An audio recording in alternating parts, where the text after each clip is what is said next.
Hello, welcome to the Worst Fans podcast, where we always talk about stuff that we should be liking, but we end up getting frustrated with because people mess it up. And tonight is especially exciting because we get to talk about Kathleen Kennedy and how there's yet again another Star Wars movie that has been canceled. I think this is pretty much all of them that were booked now.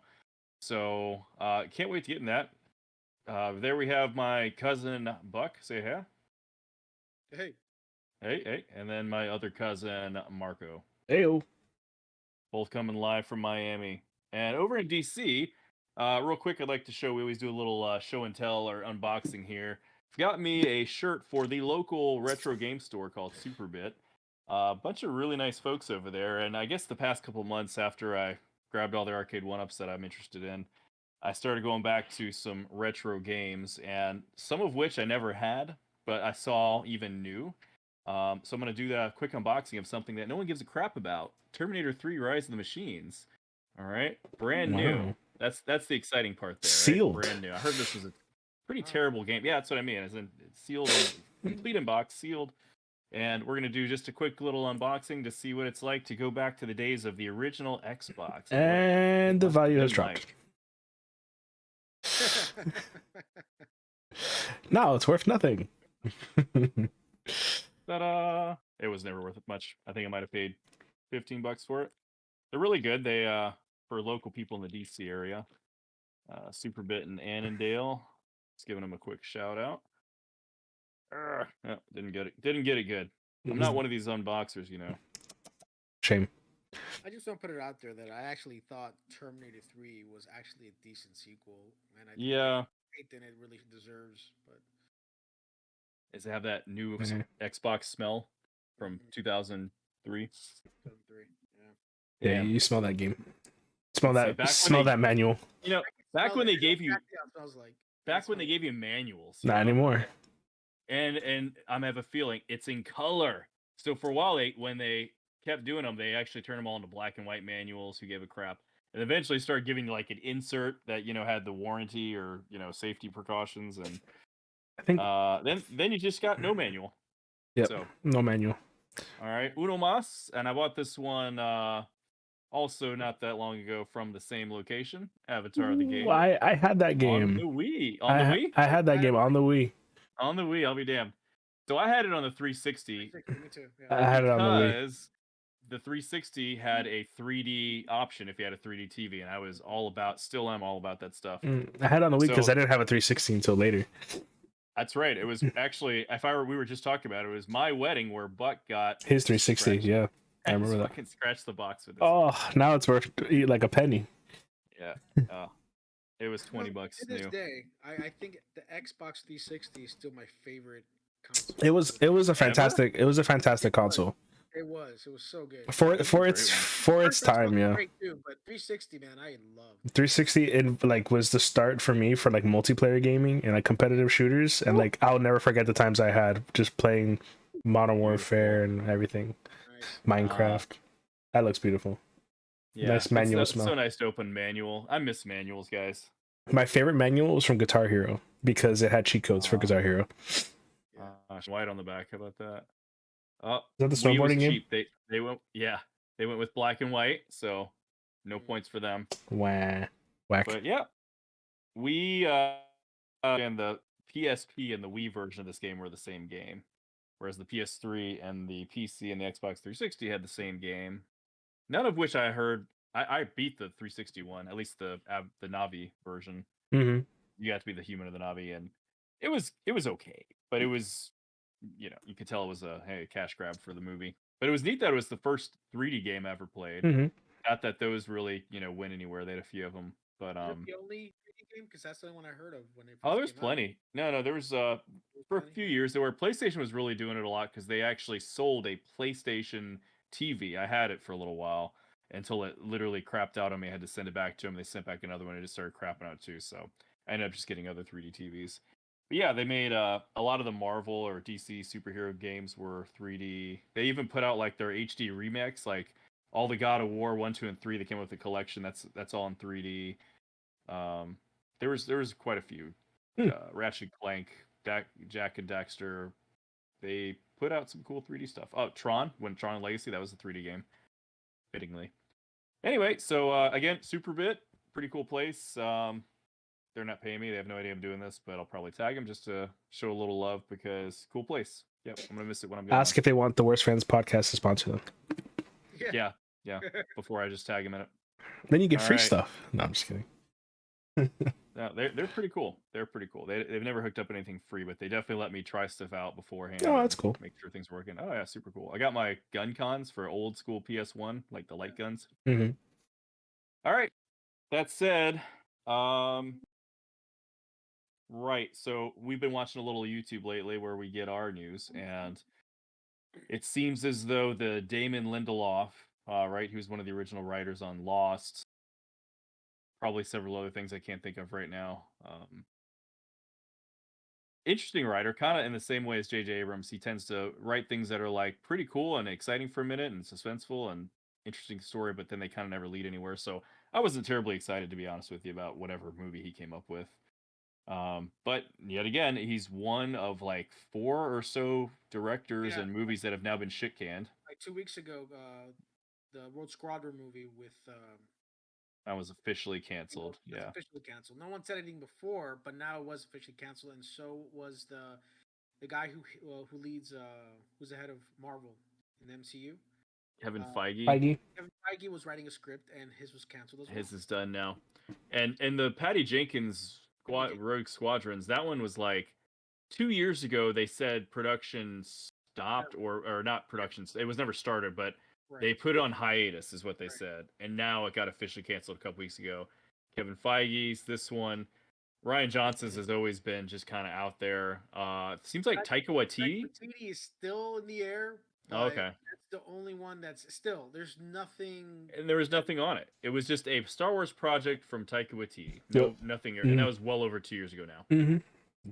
So there's no current movie status at all, like in the works. That's going to go in production. Now, this is, 4 years since we got the last, The Rise of Skywalker. And we have not gotten any other Star Wars. A little over 3 years. It was 2019, right? 2019, right? We're in 2023. Yeah, but... It was like December. It was like December 2019, right? Yeah. It's like 3 years and 3 months. Yeah. Right. But, I mean, there's no script, no production date or anything. I mean, at this point, if something were to start... The earliest we get is 2025, 2026, if we're lucky. Yeah. So big mess up. Excuse. I mean, what? I mean, how can this happen? I don't understand, because as a failure as the sequel trilogy in our eyes was, it was financially successful, right? I mean, it made money. Mm-hmm. It did. It could have made a lot more money, but it's still each of them made $1 billion, if I recall, at least. Right. Force Awakens was $2 billion. Right. So.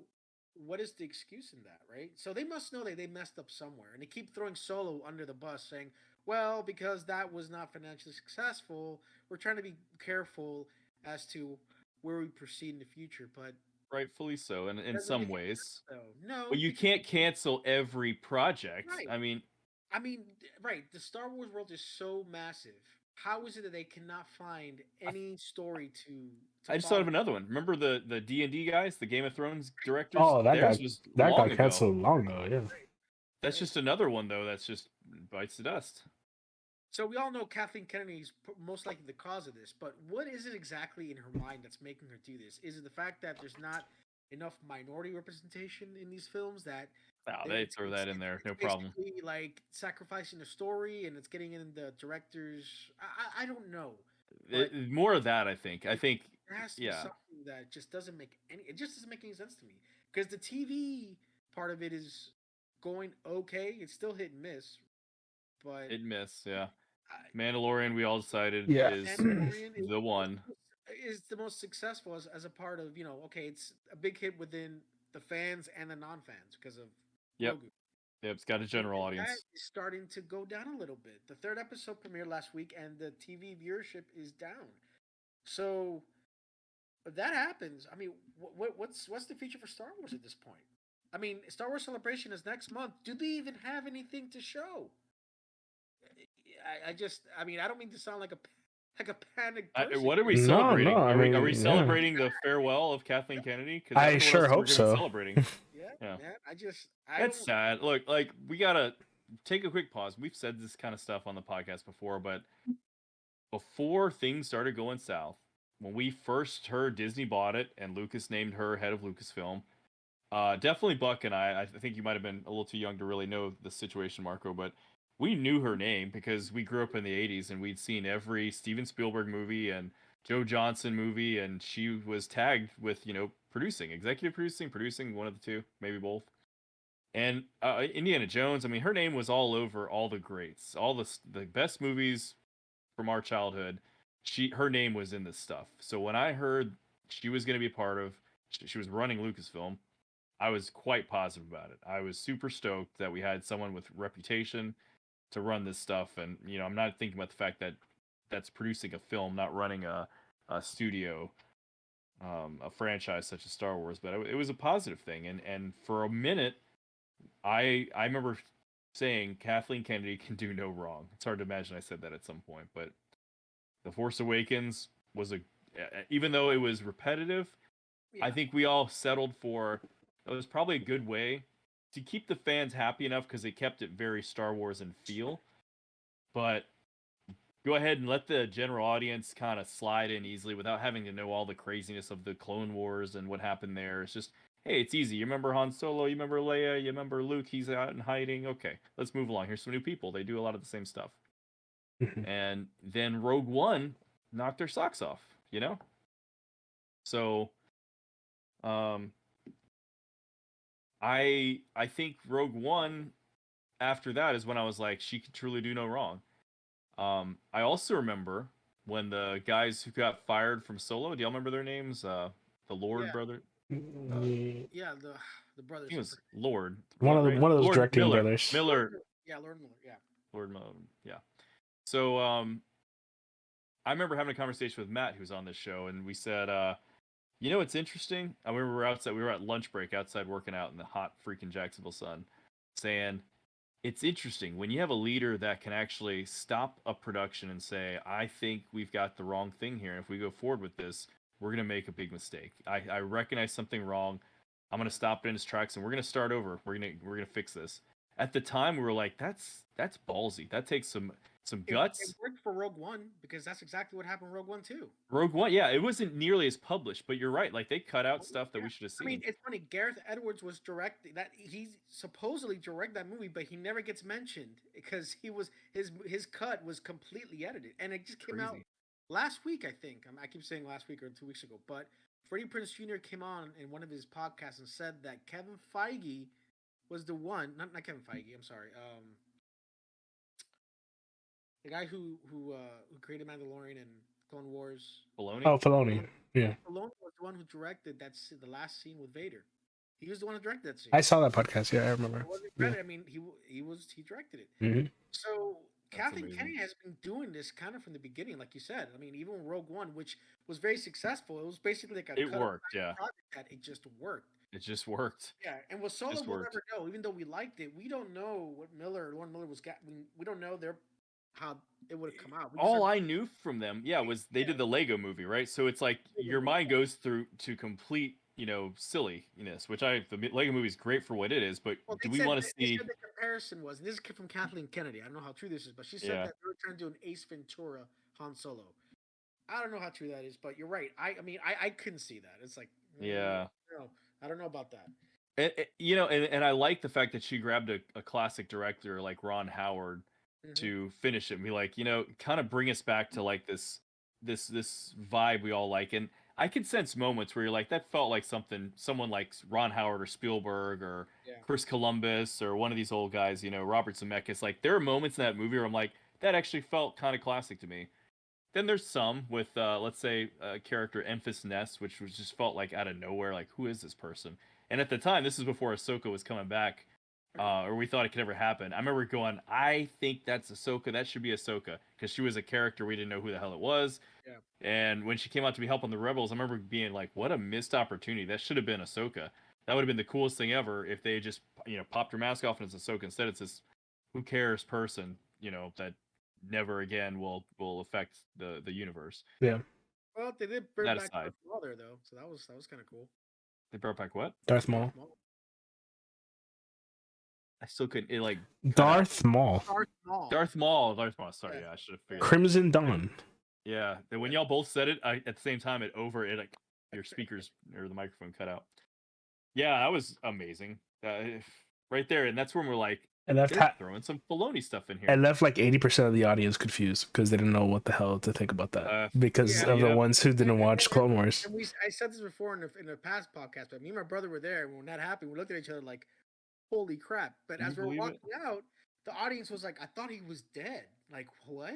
How don't you understand? I think I remember hearing that too when I was leaving.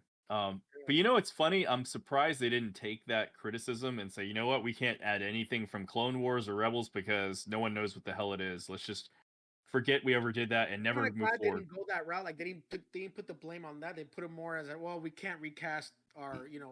Yeah, you can't recast Han Solo or Luke Skywalker because it just won't work, obviously. So we're not doing movies like that anymore.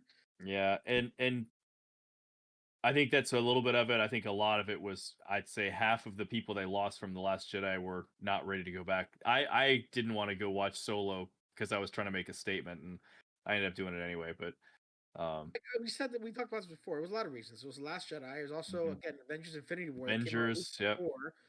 It was just a bad time. I mean, they always released the Star Wars movies during Christmas, and they didn't do that. They put that one in the summer. It was weird. I'm telling you, if they would have released Solo the year later, Christmas, a year later during that Christmas season, it would have been. Yeah, that would have been. It was. They had a nice pattern going. It was like December, Force Awakens. A year from now, Rogue One. A year from then, The Last Jedi. A year from then, Solo. A year from then, Rise of Skywalker. It would have been a nice. It was almost what we expected was going to happen. Then that tripped everything up, and that was the last movie we got. Rise of Skywalker. They're not stupid. They know the reason why Solo failed, and it had more to do with The Last Jedi than anything else. It had nothing to do with casting Han Solo. They'll never throw the sequel trilogy under the bus because that's their baby. That's them saying, well, this is our contribution to Star Wars. Sure, and there's nothing wrong with it. Oh, except now that we have 0 movies coming out, and The Rise of Skywalker was the last one.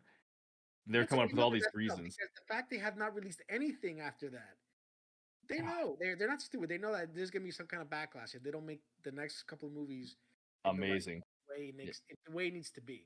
And they don't. The problem is they don't know how to do it. They don't know how to do it. You know what's incredible too? Like,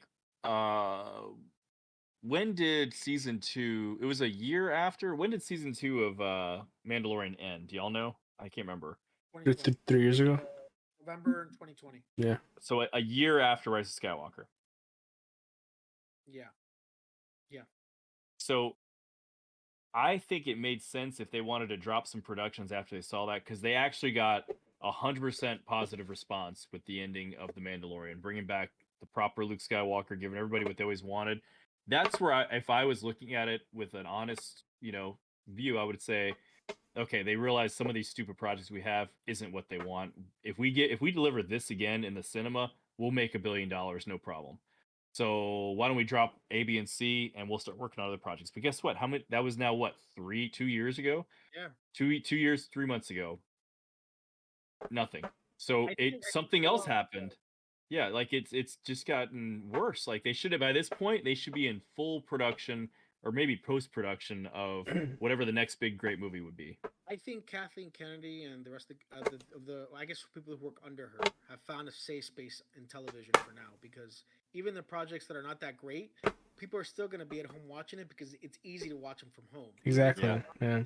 It's the convenience. It's the convenience of it. Because let's face it, I mean, even Andor, which we loved, but I don't think the viewership was that great for Andor. But for Obi-Wan, it was great, even though we thought it sucked. The ratings were up the roof for that.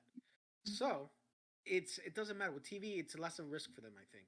And with a movie, they're scared at this point, and I don't know. It's all these different directors coming in, and they're not working out. It's scary because I don't know if anyone's gonna want to do a Star Wars movie at this point. Here's what I would be scared to.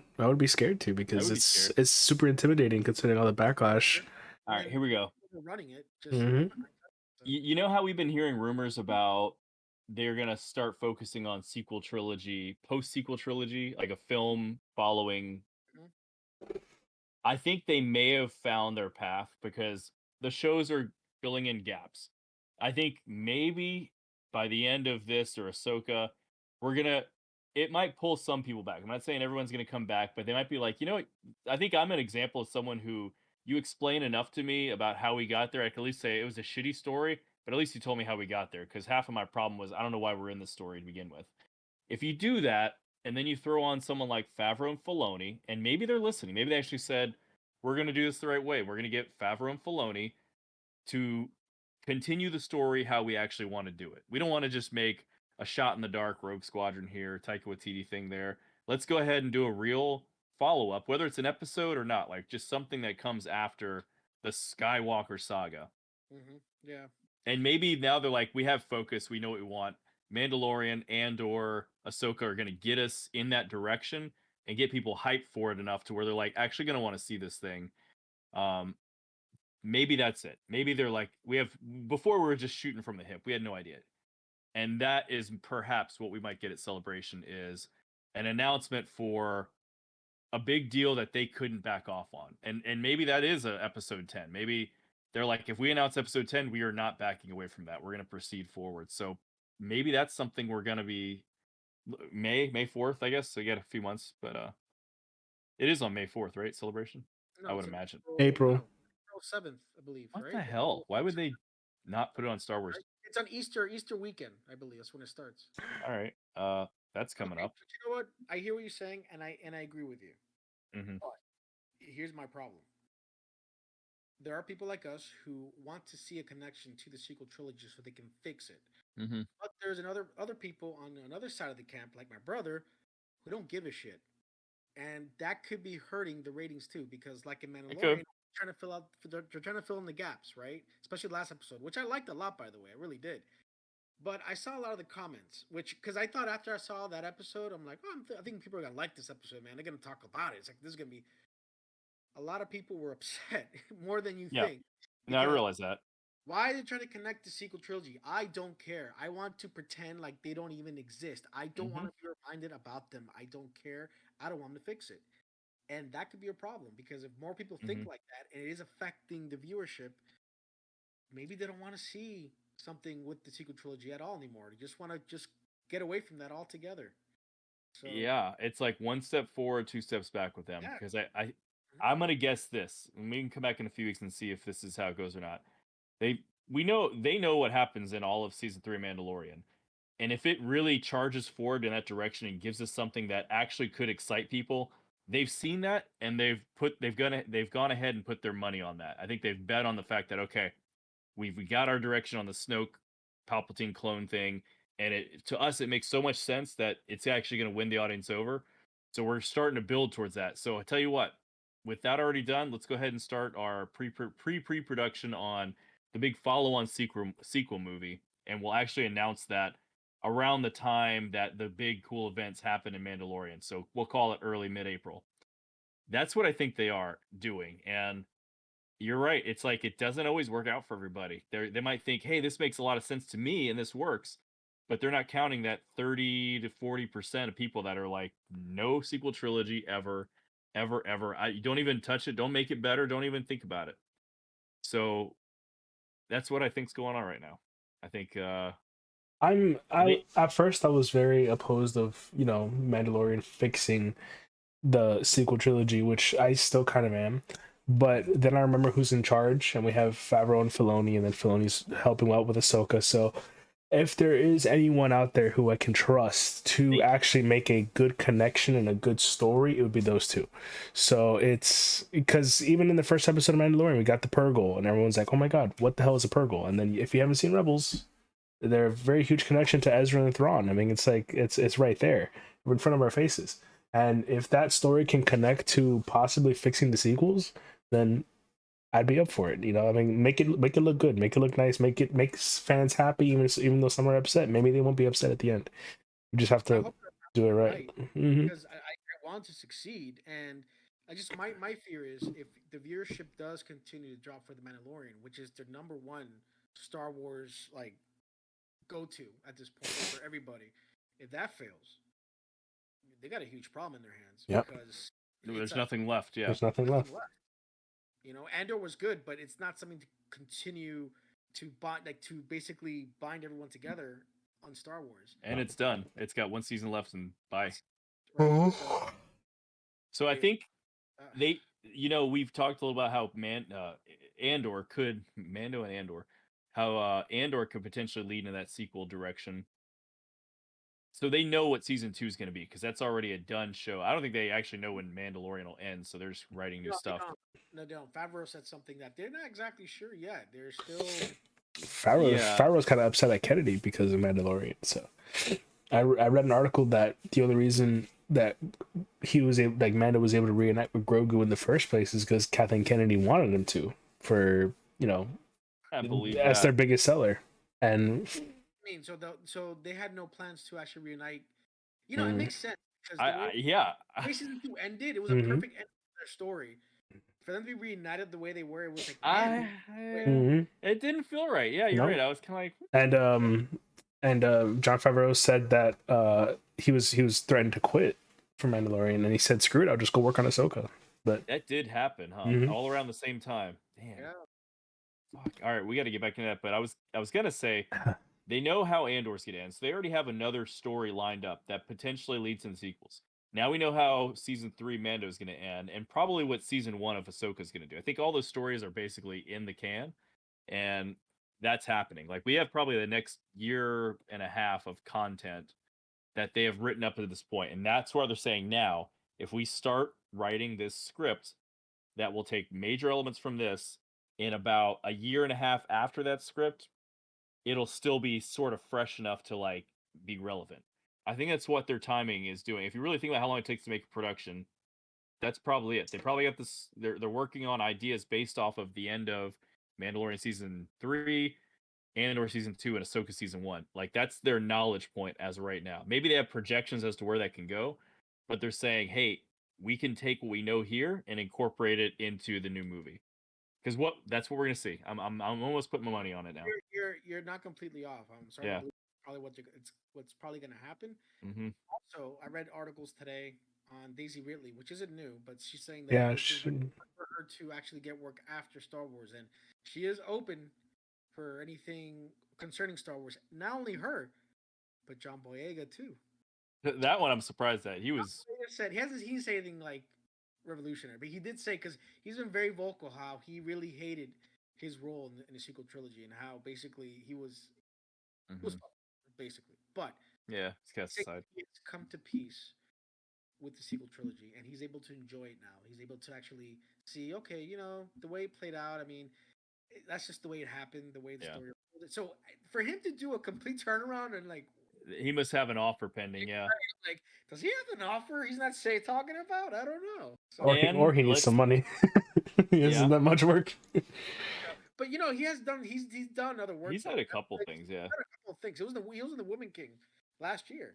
So, oh yeah. I mean, that's true. I mean, the only one has done consistent work is Adam Driver. No.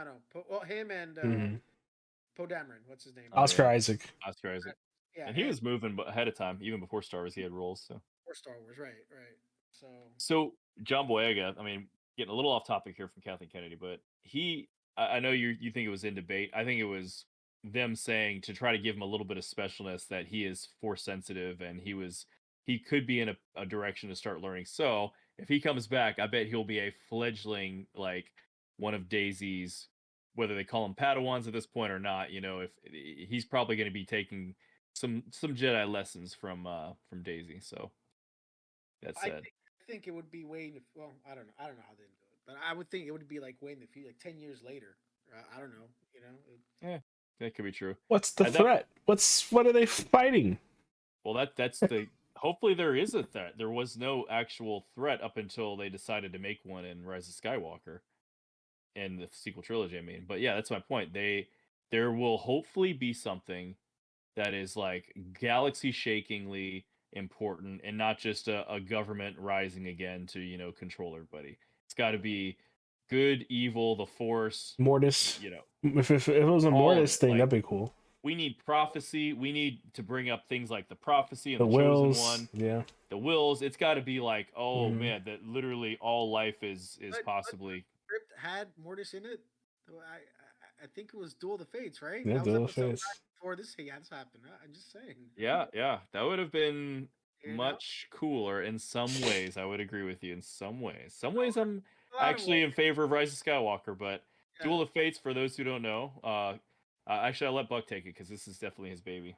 Mm-hmm. No, well, I've discussed it before in the past podcast. Actually, I want to make a really full episode podcast on it, but yeah, Duels of the Fates was actually the original script for episode 9, the movie that really should have been.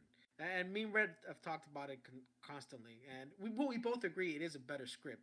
Now, there's some things that we disagree on as far as with Ray and everything, but that script, as I was watching on YouTube, because it was basically kind of laid out as Comic book, like comic book voiceover, storyboard, yeah.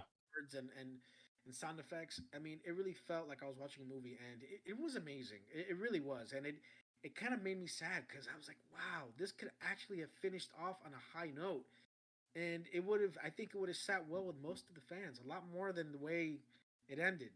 And just a comparison. I mean, look, we all know the prequels aren't the greatest movies in the world. I mean, it's right. I mean, the first two were like, and then the last one was like, all right, at least for most people. I know for Rhett, it's like, okay, but it finished. My whole point, it finished on a high note, right? So it kind of left you like, all right, optimistic. It opened up a lot of things. That's what Rise of Skywalker didn't do. That this movie would have. Duel of the Fates had that. So yeah, I mean, look, it never happened. It sucks that it.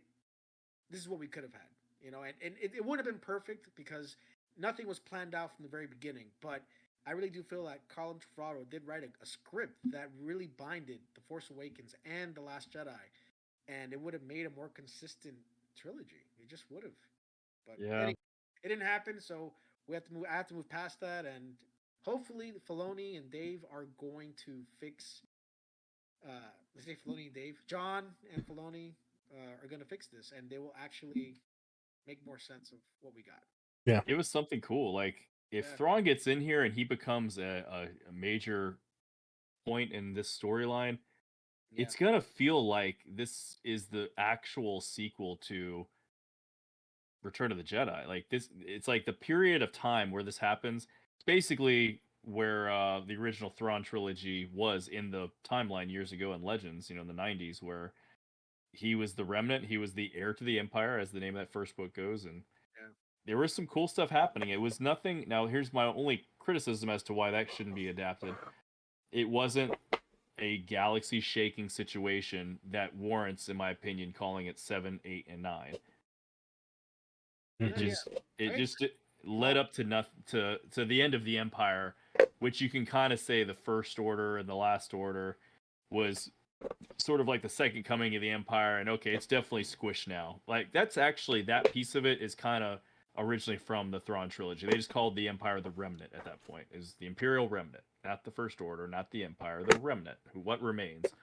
And Thrawn was what was left of him, and he ran the Empire to the ground. He was smart and he won some good battles, but the good guys conquered just because they got better at what they did. They weren't the fledgling young heroes anymore. They were like smarter and experienced, and we're gonna beat them because we're now leading the New Republic. It was a good story. Kathleen Kennedy. I know we keep getting way off.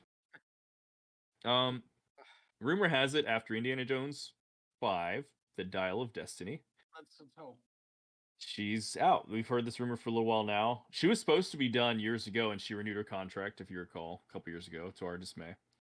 And yeah, we got so derailed because we were talking about how I thought she was such a positive, good thing for Star Wars for a long time. Because I mean, I know we're not here to hate. Like we've seen progress that isn't good. We've seen some good stuff, but I'm Yeah. not sure how much of that is because of her or because she, has the right people in place, but sometimes has the wrong people in place. So we all know when it's Filoni and Favreau, it's just like you said, Mark. And I'm glad to see you have a little more optimism because you were definitely like out of it. Yeah. But now that they're like bringing stuff in like the Purgle, and I can tell it sparked your interest again. So, yeah, she started not just like making bad calls, but she disappeared from the spotlight. Like when people were really upset about The Last Jedi, she was not to be found. To even say, like, we've seen some concern. We'd like you to know we're listening. There was nothing but saving face. And she was disappeared for over a year. We never saw her. It's like, what are you talking about? What? Come help us. You're our leader. Like, we were really looking to you. Like, okay, is there something we've done wrong? Do we give you the wrong impression? Like, we don't like this stuff and we want this stuff instead. So it turned into like her hiding out and never coming forward until Mandalorian happened and we had a success. And suddenly she reappears and she's there to talk about Mandalorian and how many great things have happened. And it's like, you didn't. So that's where we really. In front of Mandalorian all that much. I know Obi-Wan, she was front and center. She was all over Obi-Wan, like, oh yeah, like, this is my baby. And we're like, shit. Yeah, I saw her reemerge at that Stockholders Day. What do they call it? D23. Maybe it was D23, I guess. Yeah, it was when they announced after season 1 of Mandalorian was a success. She was out there like, oh, so many branch plans from Mandalorian, including Rangers of the Republic, Ahsoka show. Seems like there's quite a bit more. They even started delving like they were going to touch on the solo stuff again and say we got a Lando show coming out. I remember I was day. interested in that. Lando. Amazing. It felt like Christmas morning. There were so many cool announcements. And I remember when Ewan McGregor walked on stage and Kathleen said, "Are you going to play Obi-Wan Kenobi again?" And he said, "Yes." Everyone was like, "Yes!" Like, finally, fantastic. Finally. What a disappointment! Oh, what a disappointment. Yeah. Are you gonna play Obi-Wan Kenobi again? Yes. Are you ready for the rematch of the century? Oh, that was where we all. But think about this. Rematch of the century. Oh yeah, the rematch of the century. But how many? We heard countless stories. The script was rewritten how many times? It was supposed to be a movie first. Then it turned to a 10 episode show. Then it turned to 6. They rewrote the script over and over. That's the thing. It's like, how much interference does Kathleen Kennedy have to do? And that's why I feel like all these directors and creators don't want to do this anymore, because they always get interfered with. Yeah, they're micromanaged. Yeah. That's all it even is. the ones that she chooses handpicks, like J.J. Abrams, right? J.J., like, even the Rise of Skywalker, which I'm not a big fan of J.J. after what happened, but even he said, the cut that you saw in theaters was not my cut. I don't know what that was. He was shocked. Not till the premiere, he goes, yeah, I'm not sure how this movie's going to come out, honestly. He had no idea.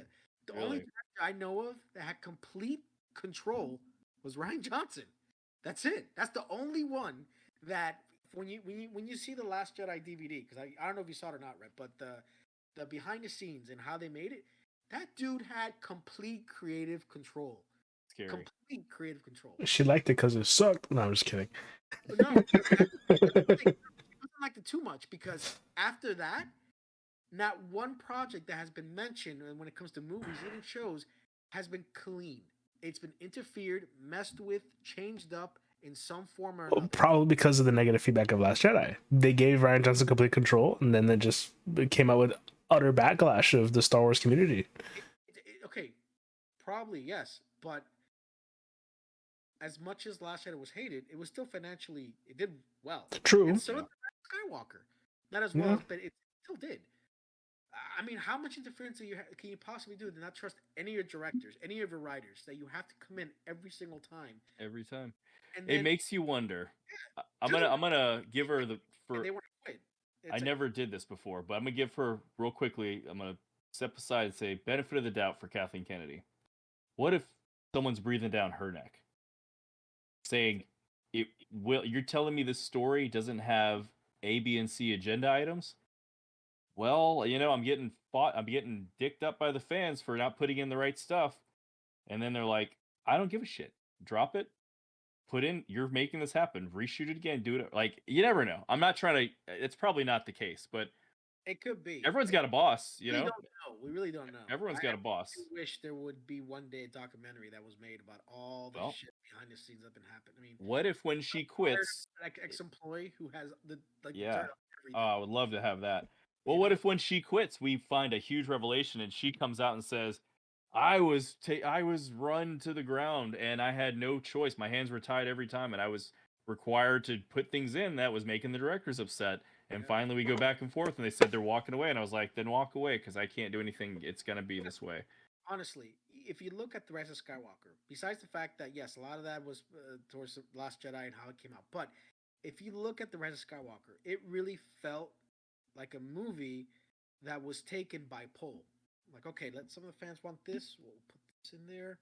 The Raylos, okay, we'll add something there. You know, it really felt like it was a poll, like based on a Reddit poll theme of Twitter and Reddit. Just say, okay, this is what I think the fans want.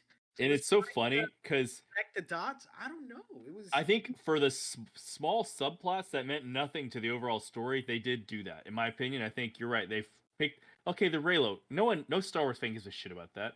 Okay, well, how about, what's gonna happen to Finn? But what about like all these little like things? Right. Poe that Dameron's could just backstory go, of being a spice And runner. they wanted to leave it so ambiguous. Like they didn't want to put like a who's complete whose like backstory? stamp on any Post. decision because only on the books. When the book was finding out, and even in the book, it was kind of left off like when Ray kissed Ben. It was a kiss, but it wasn't a romantic kiss. It was a kiss of gratitude. What Yeah, the? no one gives that. Who wrote that?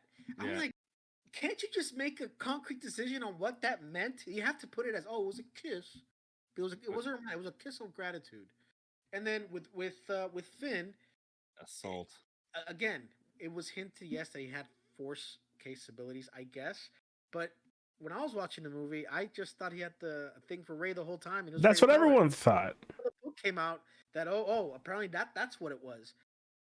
Again, it's just they're so scared to commit to anything because they don't want to offend anybody because they can't Ray fall in love with Kylo because he's a murderer. Like what's that saying that a strong female lead is gonna fall in love with a murderer that of the galaxy? It doesn't make any sense. But there's some people that actually wanted it to happen, so they kind of gave it both. They're like, okay, well, yeah, we'll kind of do it, but not really. Yeah, they're so afraid to commit to anything because they don't want to offend anybody. And that movie was just full like plaster, just there. And I think ever since then, a lot of Star Wars has kind of been that. It's like, yeah, Obi-Wan, you felt a lot of the same stuff yeah. from Rise of Skywalker happened to Obi-Wan. Add this. No, take that out. Put that in. Add this. Oh shit! What do we do? I don't know. Qui-Gon didn't even make it. Oh crap! We're right. We forgot about him. Throw him at the end.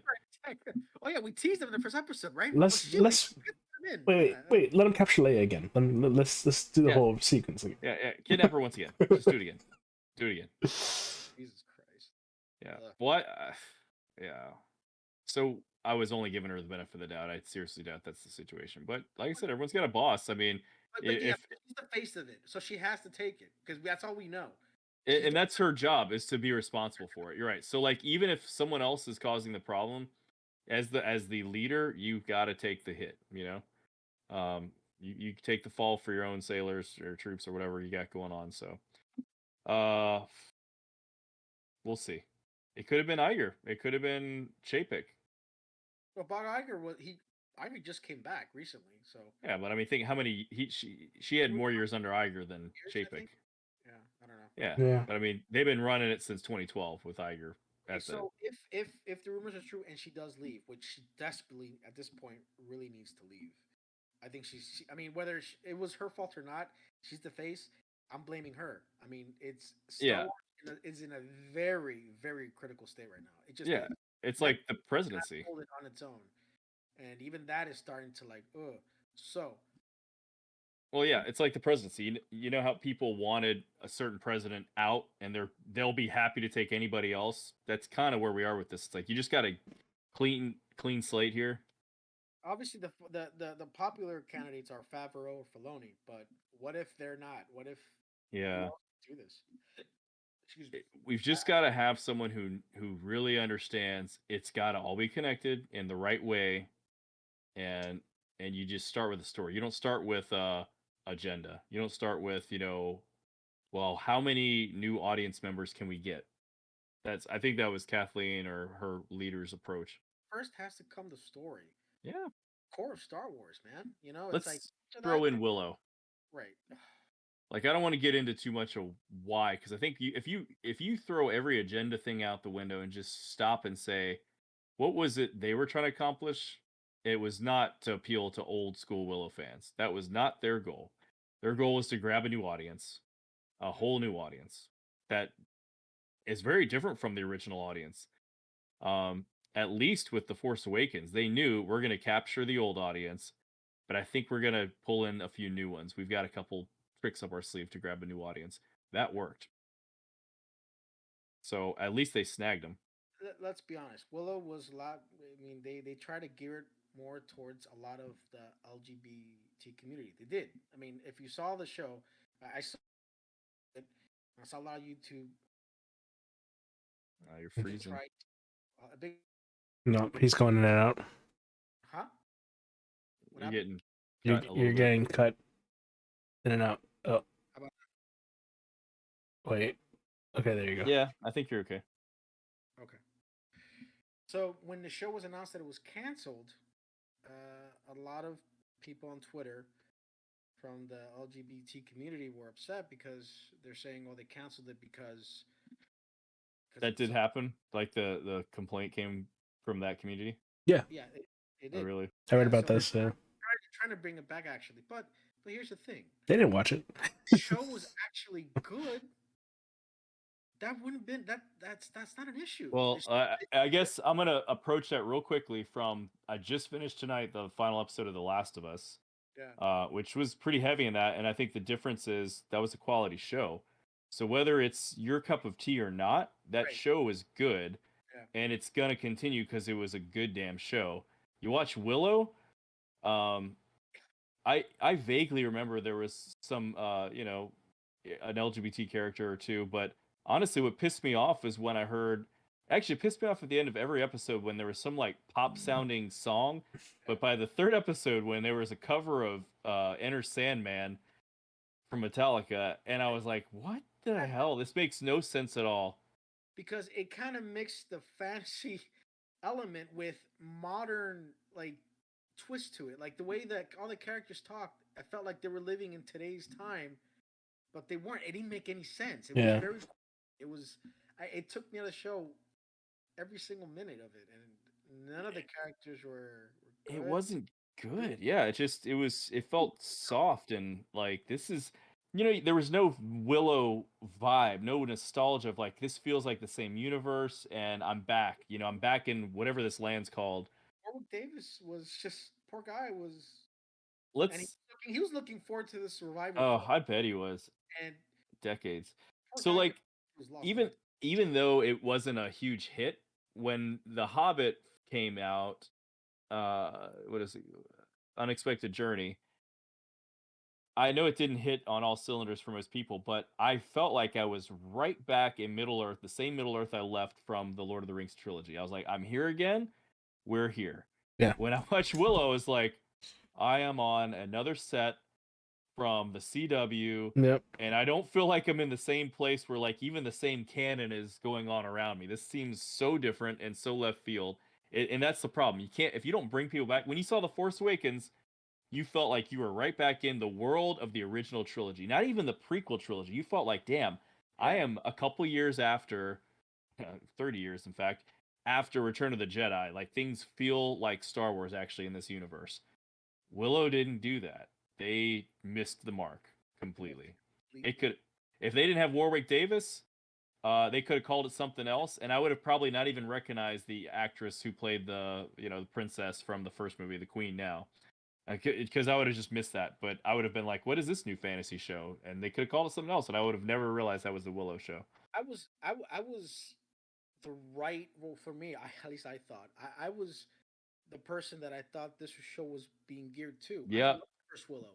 I was looking forward for this show. This show was my biggest disappointment of 2022. I was really looking forward to the show. Obi-Wan Kenobi. I was very excited. You know what? Obi-Wan was. This is number 2. I'm had to have been. Kenobi's my number 1. I wasn't a big fan of. Well, I've seen the first Willow movie, but I wasn't as into it as you guys, and I didn't even bother with the show. So I guess kind of. But the thing is, I thought that Willow just would be kind of just an easy, fun. Yeah, like hey, let's. I don't think it'd be so. Well, then again, honestly, Obi-Wan should have been that too. It was both of them should have been easy, but But yeah, I guess you're right. Yeah, probably number 2. But yeah, it was just a huge disappointment. I really was looking forward for that show. Number 2. Both projects from Lucasfilm. Thank you, Kathleen Kennedy. Yeah, this Just all ties back flopped. to Kathleen Kennedy because these are all Just Her fault. Sorry. decisions. I mean, this is the one that makes the decisions to make these movies and shows. And green lights them, yeah. yeah, that was just terrible. I'm gonna tell you, the trailers for Willow looked amazing. So You did the were like, ones for this is Obi-Wan. Great, and so did Obi-Wan. Oh, actually, that's not true. They had Meatball Inquisitor ever since, and there was no reason for it yeah. anyway. Oh god, see yeah, there. you're right. Oh my god, you're right. Yes. We all had a warrant. Like, why would they do that? Yeah. This is an Oh, maybe the easy cool win. fight scenes. Not a single fight scene.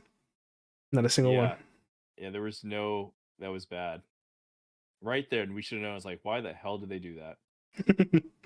one. I hope Filoni and Favreau threw a fit, and they were like, just shut the hell up and go get back to your Mandalorian. And they were like, yeah, fuck you. We'll see how this goes. That's what I hope happened. Let's hope, man. I mean, Star Wars Celebration has something up its sleeve, something that we can look forward to, and let's hope that Kathleen Kennedy is going to leave after Indiana Jones. Let's just pray that happens. They need a fresh start over there. Positive note. Okay. Star Wars Jedi Survivor. It's coming out this month. Yes. Next month. April. Is it too late to pull up the trailer? No, it's not. I can pull it up. That'd be awesome. Did we see? I thought we filled it. I thought we showed it. This is Well, the they just new. showed a They new just one. the newest trailer is a story trailer. Okay. We watched a teaser like 6 months ago. Sad Yes. truth. I've never finished Jedi Fallen Order. Shame on bad. you, I don't sir. know. I'm tired of begging you to. Yeah, honestly. Hey, I was starting it and getting pretty good. I actually beat a planet or two, You're not gonna and like then You're then the last. Yeah, I'm not gonna make it now. But then the No. last one came out, and I was like, "Well, I need to finish that before the show," and I couldn't finish that either. Well, you still have about a month. shows or when you get into games or shows when it's way too late, you're not impressed with it anymore. That's what happened with Last of Us. You're like, I "Eh." liked the differences though. I was enjoying Fallen Order more than The Last of Us. So That's fair. yeah, Okay. let's Alright. do this. Story trailer. Here we go. Turn that volume up so I can hear it. You never know. It's been a long 5 years. Okay, he survives.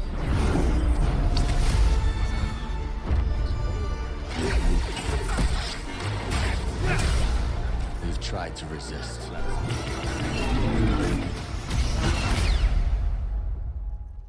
Fear and mistrust rule the galaxy. I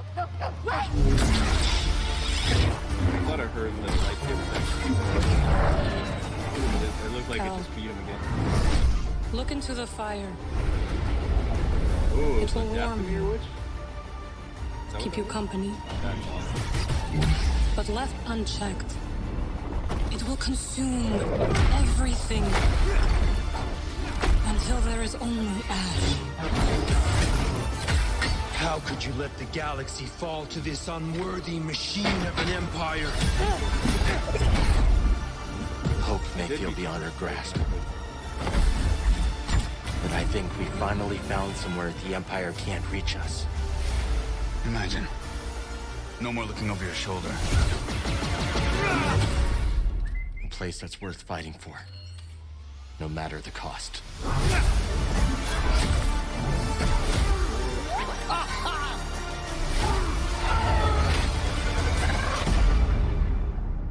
That wasn't much of a story trailer. April 28th. I'm not gonna make that. So good. Yeah, you can. If I don't have time anymore. I did have time, but I chewed it up playing some of the Where did you finish? Like, where did you finish on Fallen Order? Dude, I was only like one planet, like the training planet, and then I actually did a full planet. I can't remember which one it was after that. Not Dathomir, probably the other one. Yeah, not Dathomir opened up afterwards, I think. Yeah. Huh. Because Dathomir opens up at the same time as the other planet, and you probably went to the other one first. I did. So you know Yeah, how the Dathomir- game, you know how the I gameplay pulled works, Dathomir. basically. Dathomir wasn't like it was like I found something that let Dathomir open. It wasn't the story-driven one. I Mm. went to the story-driven one first. Oh, okay, good. Sorry, I go ahead. remember I went to Dathomir quicker than I should have, and that was a mistake. I remember I had to go do something else. I went to Dathomir first, and you can get to a point of Dathomir without continuing the story, and then that's when you get a special surprise. So I don't want to ruin it for Red, but that if you finish the Dathomir point where you can't continue anymore in the story, you get a little bit of advance, and then you can go back to the other planets and do whatever you want. Special surprise. So the gameplay mechanics are pretty similar, but I was noticing a couple of other stuff in that story trailer that I really liked. For example, I can't remember her name right now, but the Night Sister from Dathomir. Spoiler alert, sorry, she is in Dathomir in the first one. And she is recruited onto the team. I won't tell you how, I won't tell you why, but she's there. And it looks like she's actually gonna be able to help you in battle in this game, unlike the first one. I saw what she looked like. I think I know why she was recruited. Yeah, basically. I mean, everyone who's played the game wants them together. So they're like, yeah, that's the thing. Raylos, but with the game. Switch. There you go. So the story seems interesting because it's like they're running from the Empire, trying to hide from the Empire, but we don't really know exactly what for. Why? So it's, again, it wasn't much of a story trailer, you're right, but it gets me more excited to play the game because I just want to play it. I love the first one so much. Well, we got some good to look forward to. First one was the very first good Star Wars game we got. Absolutely. Yeah, EA and Respawn did not disappoint with this one. Good so for them, because that was another. I forget about. We get so caught up in the movies. There was a moment I was so pissed off. Might have been the first thing that really got me mad, and I blame Kathleen for it. Before The Last Jedi came out, it had to do with what was her name? The woman who wrote Uncharted, Amy something. She was writing a Star Wars game, and they took elements of it because first there was 1313. Right. It got canceled, and they took a lot of the leftover stuff from that, and they said, all right, we're developing a new Star Wars game. It is going to be narrative, single player, amazing. Amy Hennig, thank you. I remember. And I remember when she announced, I'm sorry to say, it was a couple months before Last Jedi came out. My game got dropped. Ragtag was the code name for it. And it's the end of it. I'm upset. I can't talk much about it. The end. And Battlefront 2 came out, and Battlefront 2 was very like microtransaction oriented, and people were pissed off because like, wait a minute, we see what's going on here.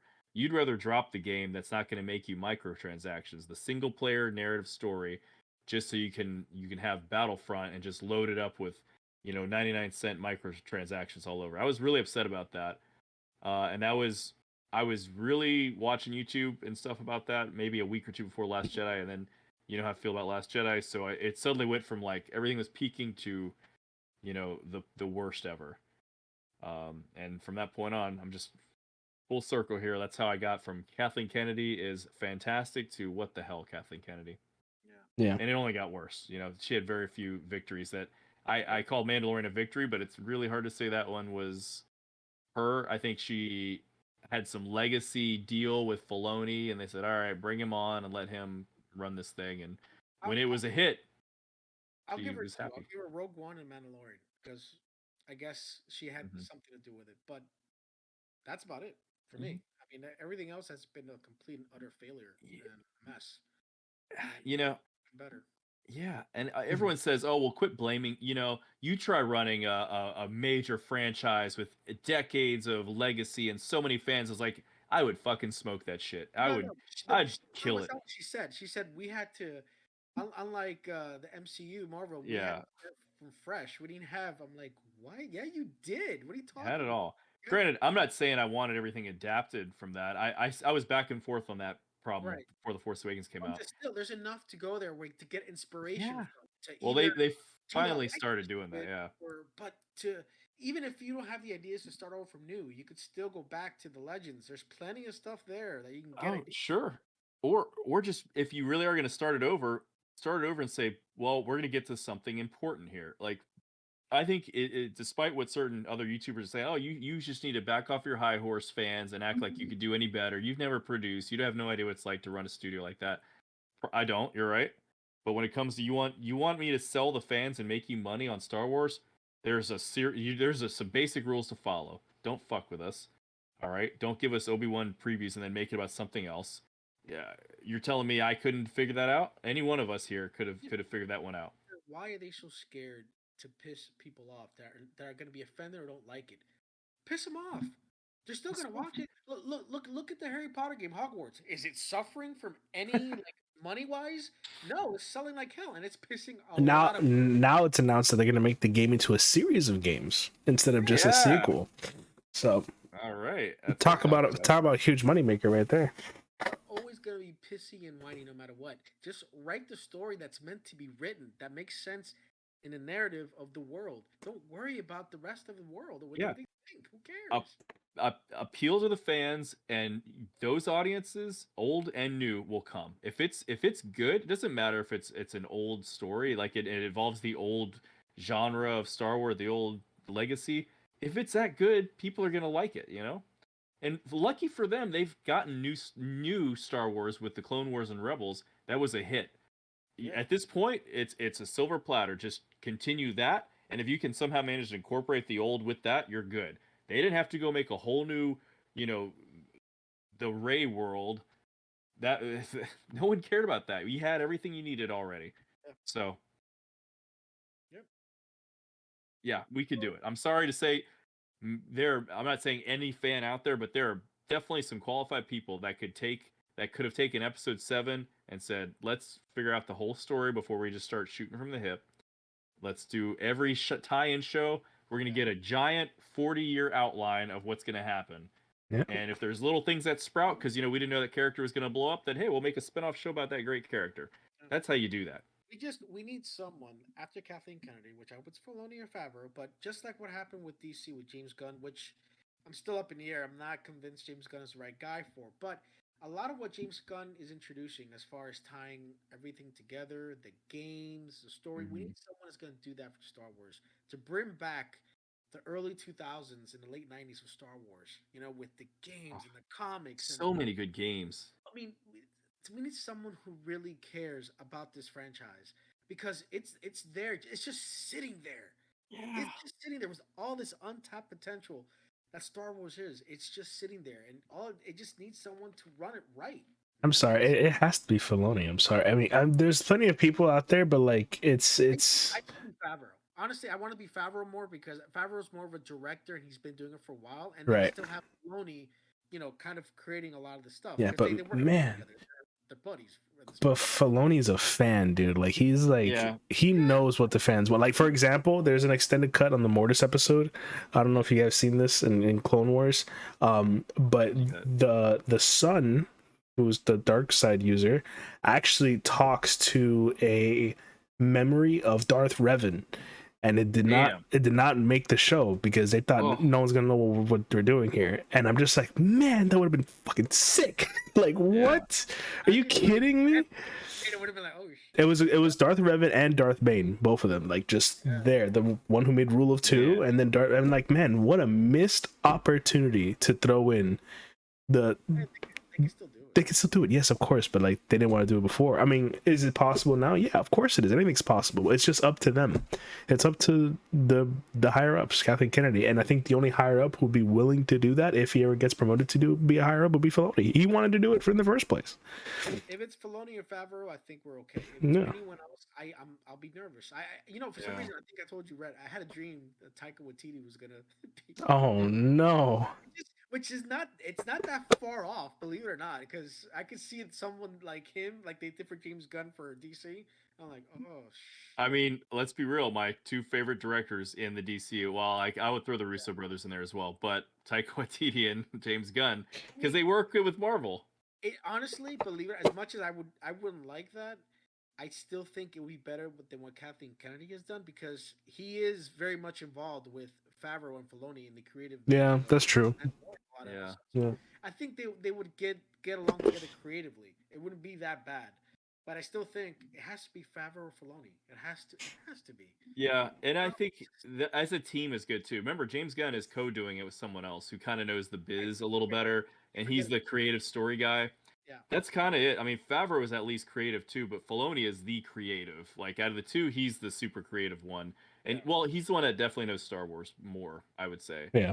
But you put Favreau in there. Let's not forget, it's not just movies and shows. I mean, Lucasfilm's they're gonna be in charge of all of it, and maybe that's what you're saying is good, but the games, the theme park stuff, like they've got a lot more than just the movies and shows. Please take the theme park stuff, please change the whole thing. I don't care. Make it. The hotel, God, none of us have stayed at the hotel, but I never will. I'm sorry. It's not a good thing from what it looks like, and like that's supposed to impress me. That like, did you see that beam of light with like some fog, and it's supposed to be you using a lightsaber to deflect light that turns off. Bull crap! That's all it is. It was like this is something like a Chuck E. Cheese could come up with. A theme based on Star Wars that we've won for years would be a financial failure. Wow. I mean, think about that for a second. Because they based the whole theme park ready for that hotel. That's what it is. Because in California, they have people like Boba Fett. They have people like Mando walk around the streets because that theme park is not tied down by a hotel experience. The people who pay for that hotel down here are stuck in Galaxy's Edge because they want to be fully immersed in between episodes 8 and 9. That's why they pay for that hotel. You know, funny when the hotel was about to finally open, they got a whole bunch of these famous YouTubers and they brought them out and first class everything because obviously they wanted to like leave a good impression. Like, hey, we did all this for you. Give us a good review. I think the highest I saw was a 6. I mean, I gotta watch this. This sounds funny. All weekend, and the most you could stomach is like, well, it was nice, but we'll give it a 6. Well, 6 out of 10. Like. That's bad. That's bad. Horrible. Yeah, we all saw clips. We all saw clips of it. None of it looked impressive. It was like it was not worth $4,800 for the price. I mean, if it was, okay, let's be honest. If the price was significantly dropped, right, we might consider it for $800 max. I'd probably pay. But for what they're asking, no, not even $800. It's a Disney resort, so I mean, it's a 2-night experience. So it's like 300 a day. From what I saw, it's based on the sequel trilogy. You have Rey and Kylo. That's what he just said. Yeah. Don't care. I mean, that's the thing. Why base it on just one thing? Star Wars is so big. I mean, bring the OG trilogy, include the prequels, include all of it. You don't just settle on one thing. That's their baby. That's the sequels. They're so proud of it. They want to make a hotel out of it. They made that.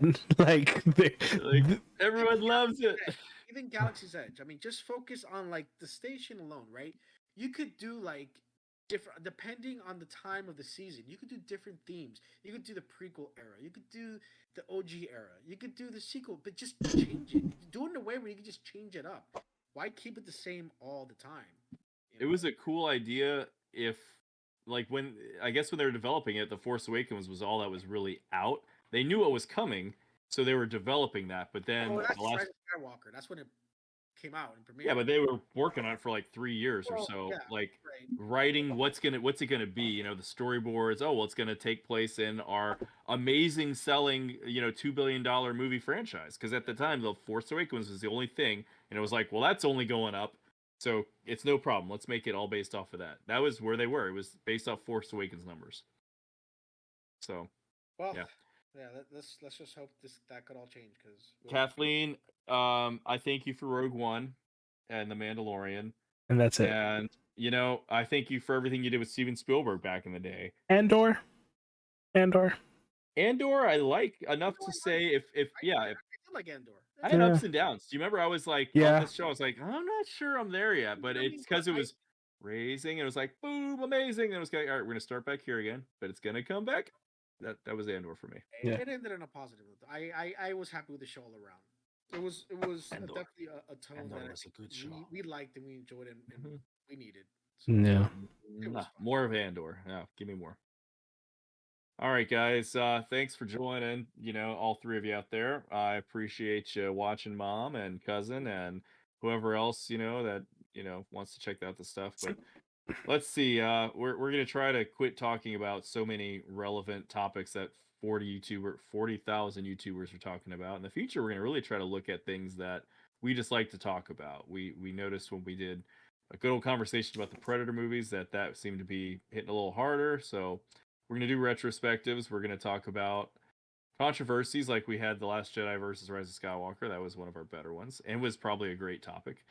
So we'll see. We just don't feel like doing the same old, hey, here's the news of the week. So There's also an unreleased episode of me playing Hogwarts Legacy for my brother and my cousin. So hopefully we could do a similar with Jedi Survivor. So oh yeah. Is that episode completely destroyed? Is there any way to fix that? completely destroyed, gone forever. So my computer just couldn't handle it. Yeah, that's another. Your computer is amazing. How could it not? My computer is amazing. You're absolutely right. But while we were recording, I ran out of room on my hard drive, the one that I keep all my podcasts in. That's I didn't know you ran out of room on your hard drive. Yeah, it said boop, no more room. And I think that. And then the abrupt stop of the recording just said, "Nah, we're just gonna mess up this whole thing. It's okay." And the only thing that saved was the audio. That's it. Okay. Well, Which like was the least important part of it.